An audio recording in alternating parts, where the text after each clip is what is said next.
Welcome to the Hired Geek Podcast. For each week, we explore the impact of EdTech on the student experience with engaging, fun, and relevant conversations that honor the wide range of work happening all across the higher ed ecosystem. I'm your host, Dustin Ramsdell. I've been working in and around higher ed for the past decade focused on student support and digital experiences. Join me every week for discussions with some of the best minds in education technology. The Hired Geek Podcast is a part of the Enrollify Podcast Network, a robust collection of shows designed to help higher education professionals like you grow. Explore our other shows at enrollify.org or check out some of my personal favorites linked in the show notes below. Enrollify is made possible by Element 451, the leading AI-powered all-in-one student engagement platform helping institutions create meaningful, personalized, and engaging interactions with students. Learn more at element451.com. Welcome back, everyone, to another special live episode of Higher Ed Geek Podcast at South by Southwest EDU. If you're following along, this is number 4 of 6 that we have planned for the whole week. It's been a great opportunity to get a lot of different perspectives kind of intersecting here. And I'm pleased to be with Yolanda from Complete College America. If you want to briefly introduce yourself, your background, and the work that CCA does. Yeah, sure. Thank you so much for having me. Yolanda Watson Spiva. I'm the president of Complete College America. And Complete College America is a national advocacy organization that essentially, as our name implies, is advocating for more adults in this nation to attend and complete college. But we want them to do that with information, with resources, and on time, so they're not wasting a lot of time accumulating credits that aren't necessarily necessary. And so we want to make sure that we have the most educated citizenry in this nation so that we can be internationally competitive as well. A very ambitious goal, an important goal, a necessary goal. And I think, I have a lot of what I've done up to this point, being in student support in a variety of different kind of capacities, but appreciating that I feel like there's starting to be a little bit more of a renewed focus on like retention and graduation, because access and everything obviously is the first part of the equation, but you can't neglect the others. So I'm excited for this conversation. But we're recording this on Wednesday, so we're in the thick of it here all week with South by EDU. What have you been excited to see so far, or are excited to see? We've got like a day and a half left. What's been your experience kind of reflecting on the event this week? Yeah, well, first of all, the optimism of the attendees is one of the things that excites me. Folks come to these sorts of conferences because they want to get reinvigorated for the work, right? All types of people are here in the trenches. And yet right now, higher education is sort of under a little bit of attack. And so making sure that people can understand that there is value in attending college, and college being loosely defined by all of the different definitions of college, not just a 4-year degree, but 2-year degrees and other credentials of value. And of value is the important part for me, just making sure that people understand that their life circumstances can really be enhanced and changed for the better with a post-secondary education. Yeah, and I guess just to kind of not get too kind of ahead of ourselves as we're kind of getting started with the conversation here, if you could kind of just explain sort of CCA's approach, if there's anything you feel like is sort of uniquely kind of indicative of the way that you try to support students to retain and graduate. Sure. So CCA does not work directly with students, but we like to talk about the fact that our work is on behalf of students. As I mentioned earlier, our overall North Star goal, right? But we work with states. And so we have an alliance of states and systems and consortia of institutions who've said we're all in on trying to help with this big, hairy, audacious goal of trying to get to, ideally a 100% completion, right? And so essentially we were started with the Lumina Foundation goal around the 2025 goal. And as you know, Lumina just announced a new goal. So we're excited to continue to help with this pathway toward ensuring that more students complete college. But the way we approach our work is through proven strategies that we don't necessarily create all of the strategies. Some of them are long-held strategies and propositions that have been in the field, but we try to source them from various institutions across the nation, and then really to take them and scale them across the nation so that more institutions can adopt best practices that are based on data, based on research, and based on having been successfully implemented, and show others how to implement them in their respective locales, right? So we think about our work in terms of two major streams of outcomes. One is building movements meaning winning over the hearts and minds of people to get them excited about, and when I say people, I'm talking about policymakers, I'm talking about those who are working in the higher education sector as faculty members and administrators, but also the lay public, Joe Public on Main Street, who really is thinking about whether or not he or she should attend college, right? So building the movement toward increasing folks attending college and completing.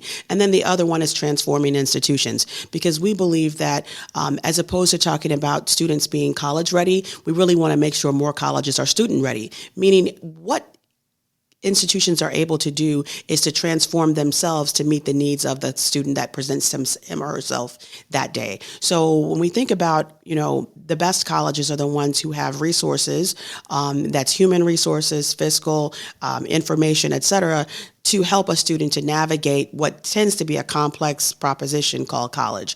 And so as we think about that, how do we get more of those students in the door with the building movements and transforming institutions? And lastly, I'll say our paradigm is really built on 4 pillars. The first one is about purpose, making sure that students are going to college with an intentional purpose in mind. Then there's momentum, making sure that students are there on purpose and with a target. So they're not in, the 13th and 14th grade. They're actually in college eligible classes that those credits count for graduation. And then there's structure, so that students are not meandering through the system. There are actually guardrails in place to keep them on track toward graduation. And the last one is support. So as we know, many students come to college who are having to navigate having children, they're being their parents, or they have to support adult parents that they may have, or may be food insecure or housing insecure. So what types of support are in place? And all of our strategies fall under one of those pillars. And then we help institutions change their institutional policies, or states or the federal government change their policies to really become more student ready.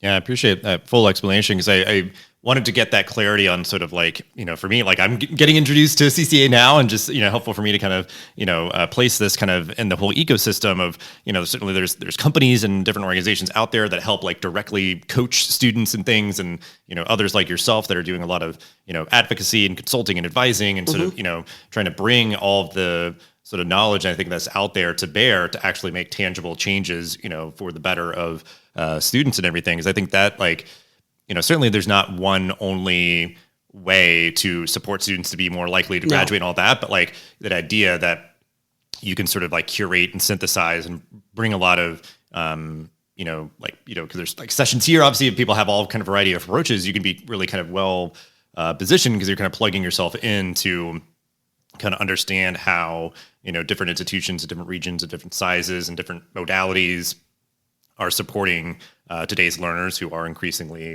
adult learners, and, a lot of competing priorities and things. So I think it is something that I guess I hope, all the folks that you work with are, being sort of open to, because I think it is that idea of like, it is kind of a tragedy that has sort of just become kind of commonplace or accepted, of just like that idea of like, that idea of like, well, we should be having 100% graduation rate. Like, if we're accepting students, like we should be ready for them. And, we should be, as a, an institution, doing everything that we can to keep them in. And even if they have to like, stop out, hopefully they come back to us. Like, they wanted to earnestly be here and study here, and maybe they need to study something else, or, be in a different modality or something. But I've seen where I'll have to try to, like, now I'm thinking of this, I'll say, put it, manifest it in the universe. But like, I was seeing some statistics where, stopped out students are increasingly, transferring to another institution from where they stopped out from. So that idea of like, that you're sort of like, kind of bleeding off these students, and then, someone else in a sense kind of like benefits from them being like, I'm ready to study again. But like you lost them, you lost the thread. I don't know, like you weren't like keeping in touch with them, or you weren't like figuring out the thing that you could help them with, that they could persist. So I think it's like, there's so many dynamics of like, obviously, like hopefully every student would be able to kind of structure their studies so that they wouldn't have to completely stop out. But if they do, we should hopefully like keep in touch with them. So all that to say, I guess I'll be curious, just as a brief follow-up, your perspective on that sort of dynamic, because I think that's becoming, just always, it's been, I think, for a while, but I think it just keeps kind of coming up. Like, for one, there's obviously like the some college, no degree, kind of just a big population that a lot of folks are trying to address, but just the idea of like how institutions can just better position themselves of like, well, you had a student that stopped out, and like how are you keeping in touch with them to maybe hopefully like help them to get back on track and back on the finish line? So that sort of stopping out sort of factor, and not letting that sort of be a like determinant of like, any particular institution reaching their goals of, having their students complete college. Yeah, so the good thing about the way that we work is because we work through states as our locus of control. And so the governors of those states sign on to our alliance to say, essentially, we're committing for all of our institutions in our state to be a part of the CCA alliance. What that allows is for us to help them in terms of state policies around transfer pathways. And so sometimes, if a student stops out of a school, it doesn't mean that school wasn't doing a good job. It could have been just not a good fit, right? So if you thought you're the student that could go to an institution with 50,000 students and you get there and realize I really need a smaller environment, you might stop out, right? And then you transfer to the community college down the road that has more individualized, personalized attention. It's smaller and you can take courses at your own pace. That might be a better environment, but what we want to make sure of is that those courses you took at institution 1 transfer to institution 2 and you can continue with those credits. So those are the types of things in terms of when we talk about state policies. Transfer pathways is a big issue in terms of states, and because those governors recognize that. And so to me, when they do sign on to serve as a member of the CCA Alliance, they're saying we're all in on making sure that students have the requisite pathways to move around. But what that also means, though, is that there have to be articulation agreements in place, not just from between institutions at the post-secondary level,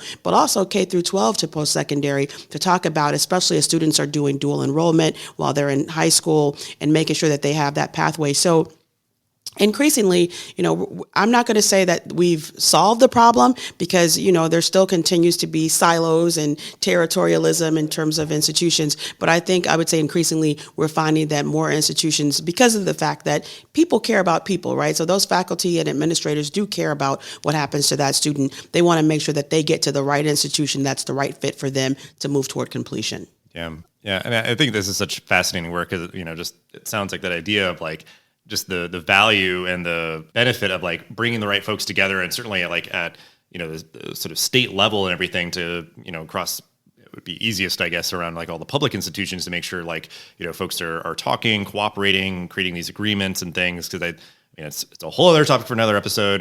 But the idea of like transfer credits and just those, how easy or hard is that, and yes. Different things. Because like you said, a big part of this equation is like, you are at an institution, you're studying, kind of your efficiency of like, what you're studying and all of that can obviously, if you're like just overloaded constantly in credits or, just not going through as efficiently as possible, that's always just going to be a headwind for students. And then if you are studying, and completing all these courses and getting good grades, but then for whatever reason, you have to stop out or transfer or whatever else, it's like, that's also kind of a tragedy, like it's sort of, wasted effort in a sense, because it's like, well, we don't think it should transfer because we think we teach it better. Taking this sort of like systems level approach, yes. Just sort of, how are people cooperating, talking to each other, collaborating, and having everything feel as seamless on, more of a macro level than sort of, more of the micro level when it comes to retention. So as we're winding down, trying to kind of follow different threads and perspectives on like AI and different things. So I'm curious if you've seen for maybe like for transfer or different things, like any sort of like quick takes on how you've provided like guidance or support about how to equitably implement AI in higher ed.